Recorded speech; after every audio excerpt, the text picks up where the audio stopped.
कभी सोचा है कि बिना एक भी गोली चलाए किसी तानाशाह को सत्ता से कैसे हटाया जा सकता है? सुनने में नामुमकिन लगता है ना?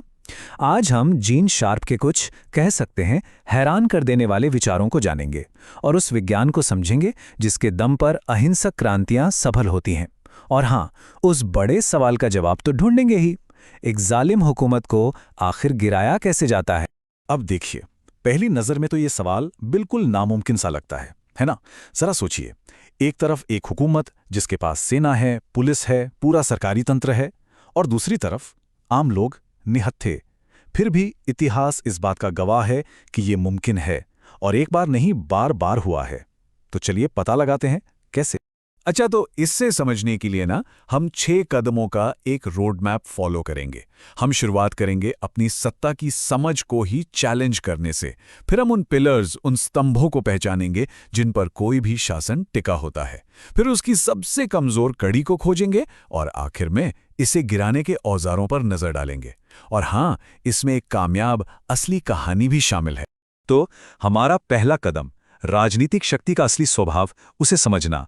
और यहीं से आप देखिएगा चीजें बहुत दिलचस्प होने वाली हैं, क्योंकि पावर की हकीकत असल में उससे बहुत अलग है जो हम में से ज्यादातर लोग मानते हैं। देखिए, हम अक्सर पावर को एक पिरामिड की तरह सोचते हैं, है ना? सबसे ऊपर एक रूलर जो अपनी मर्जी नीचे की तरफ लागू करता है। लेकिन जीन शार्प ने इस पूरी सोच को ही पलट कर रख दिया। उन्होंने कहा कि नहीं, शक्ति शासक में नहीं होती, बल्कि वो नीचे से, यानी जनता से ऊपर की ओर बहती है। मतलब पावर किसी की मिल्कियत नहीं है, वो दी जाती है। और बस यही शार्प के काम का निचोड़ है, सत्ता का सहमति सिद्धांत। इसका मतलब ये हुआ कि पावर कोई ऐसी चीज नहीं है जो किसी शासक के पास होती है। ये तो शासक और जिन पर वो शासन कर रहा है उनके बीच का एक रिश्ता है।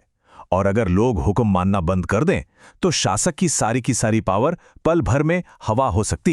ठीक है, तो सवाल ये उठता है कि अगर पावर लोगों की सहमति पर ही टिकी है, तो शासक इस सहमति को लगातार बनाए कैसे रखते हैं? यही सवाल हमें उस ढांचे की ओर ले जाता है जो किसी भी हुकूमत को असल में खड़ा रखता है। वो कौन से सिस्टम्स हैं, कौन सी संस्थाएं हैं जो ये पक्का करती हैं कि लोग एक शासक का हुक्म माने? शार्प इसका जवाब एक बहुत ही पावरफुल आइडिया से देते हैं, सत्ता के स्तंभ। तो देखिए, हर हुकूमत इन्हीं 6 स्तंभों पर टिकी होती है।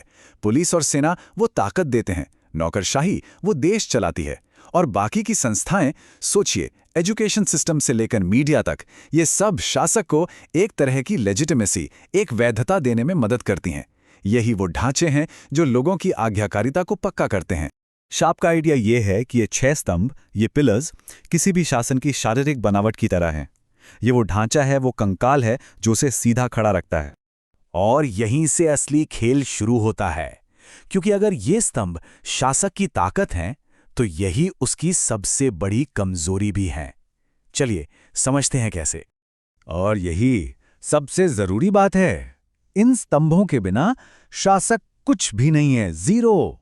उसकी पूरी की पूरी ताकत इन्हीं पर निर्भर करती है।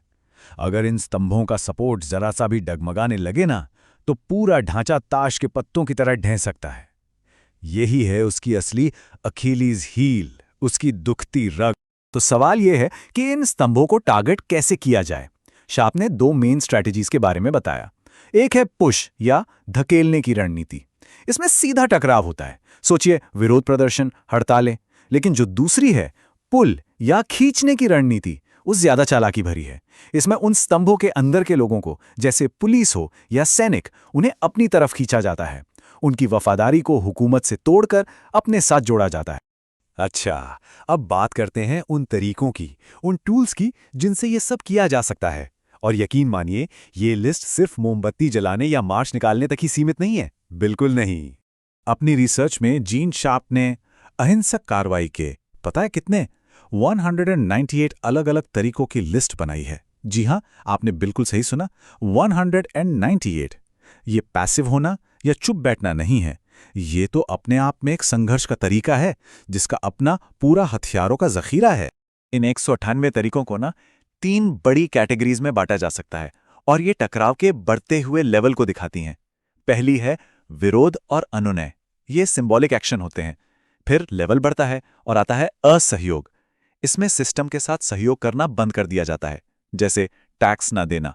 और फिर आता है सबसे ऊंचा लेवल, अहिंसक हस्तक्षेप, जिसका मकसद सीधे तौर पर शासन के काम में रुकावट डालना है।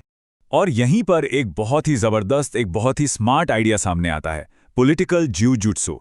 सोचिए, जब कोई सरकार शांतिपूर्ण प्रदर्शनकारियों पर जुल्म करती है तो वो अक्सर दुनिया की नज़र में अपनी ही साख खो देती है। हिंसा की तस्वीरें आंदोलन के लिए हमदर्दी पैदा करती हैं। मतलब शासक का दमन ही, उसका जुल्म ही उसके पतन का हथियार बन जाता है। कमाल है ना?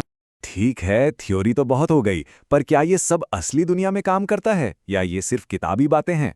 जवाब है, ये बिल्कुल काम करता है। और चलिए इसका एक बेहतरीन उदाहरण देखते हैं कि कैसे इन्हीं विचारों ने एक तानाशाह को धूल चटा दी। चलिए चलते हैं सर्बिया। वहां ओटपोर नाम के एक स्टूडेंट मूवमेंट ने स्लोबोदान मिलोसेविच जैसे तानाशाह को चुनौती दी, और उनका नारा बहुत सीधा लेकिन अविश्वसनीय रूप से पावरफुल था, गोतोव जय, जिसका मतलब है ही इज फिनिश्ड, वो खत्म हो चुका है। ये कोई गुजारिश नहीं थी दोस्तों, ये एक ऐलान था। इसने लोगों के मन में ये बात बिठा दी कि बदलाव सिर्फ मुमकिन ही नहीं बल्कि होकर रहेगा। ओगपोर की स्ट्रैटेजी कमाल की थी। देखिए उन्होंने क्या किया।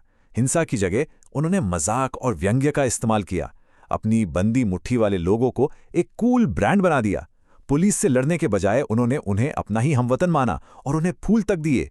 और फिर आया फाइनल मोमेंट, जब मिलोसेविच ने चुनाव में धांधली करने की कोशिश की तो उन्होंने इतने बड़े पैमाने पे असहयोग किया कि पूरा देश थम गया और हुकूमत के पास झुकने के अलावा कोई रास्ता ही नहीं बचा।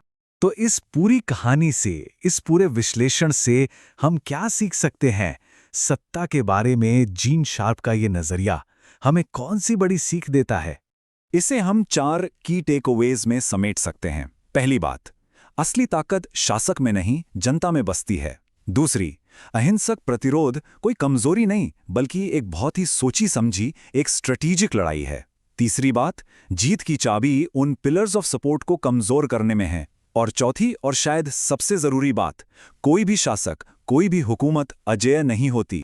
और ये सारी बातें हमें एक बहुत गहरे सवाल पर लाकर छोड़ देती हैं। अगर आज्ञाकारिता यानी हुक्म मानना ही वो करेंसी है जिससे सत्ता खरीदी जाती है, तो हमारे रोजमर्रा के छोटे छोटे फैसलों का क्या मतलब है? ये एक सोचने वाली बात है कि शायद हमारे हर दिन के कामों में भी कितनी बड़ी राजनीतिक शक्ति छिपी हो सकती है।